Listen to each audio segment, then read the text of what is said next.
This episode of The Recovery Couch is brought to you by JB Davis at Performance Chrysler Dodge Jeep Ram. For integrity, service, and unbeatable deals, ask for JB in Centerville and tell them The Recovery Couch sent you. Hey, what's up, guys? Welcome back to The Recovery Couch. I'm your host, Brandon Couch, and this is episode 11 of our Understanding Cognitive Behavioral Therapy mini-series. Today, we're talking about something every person in recovery, whether from addiction, trauma, or even just burnout, every person in recovery needs to prepare for, and that is relapse prevention. And we're going to look at how CBT gives you tools to stay grounded, even when you have cravings, even when there's triggers, or even when there's old thought patterns that try to pull you backward. Here's something I want you to hear clearly. Relapse doesn't start with action. It starts with a thought. Let me say it again. Relapse doesn't start with action. It starts with a thought. Most people don't just wake up one day and say, I think I'll go back to my old ways. No, the slide begins in the mind. And it might sound something like, I've come so far, one slip won't hurt, or I'm too tired to keep on fighting the good fight, or no one really cares if I make it or not, or I'll never fully be able to change into this person that everyone wants me to be. And that's where CBT becomes a powerful tool for relapse prevention by helping you catch those thoughts early before they lead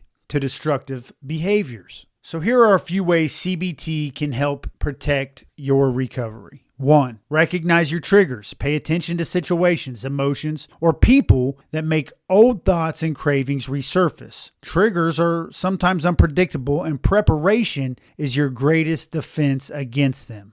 2. Track your thinking. Use CBT journaling or thought records to spot the lies, the distortions, and emotional spirals that fuel relapse. What are you believing in that moment, and what truth needs to replace it? 3. Challenge relapse-based beliefs. These are thoughts like, I deserve to use, or this is just who I am, or I'll never really be free from addiction. They sound convincing, but they are rooted in pain, not truth. CBT gives you the ability to say, is this thought helping me or hurting me? What would I tell a friend who said this? Or what do I actually need right now? Connection, rest, support. Another key CBT principle in relapse prevention is behavioral substitution, or simply put, having a plan for what to do instead of relapse. You don't just remove the harmful behavior, you replace it with something healthier, like calling your sponsor or taking a walk, spending time in prayer or journaling. Maybe you play music or go to a meeting or talk to a trusted friend, because cravings often pass in 20 to 30 minutes, but the decision you make during that window can change your entire day. CBT helps you realize that you are not powerless over your thoughts, and you are not defined by your cravings. Recovery is about staying awake to your patterns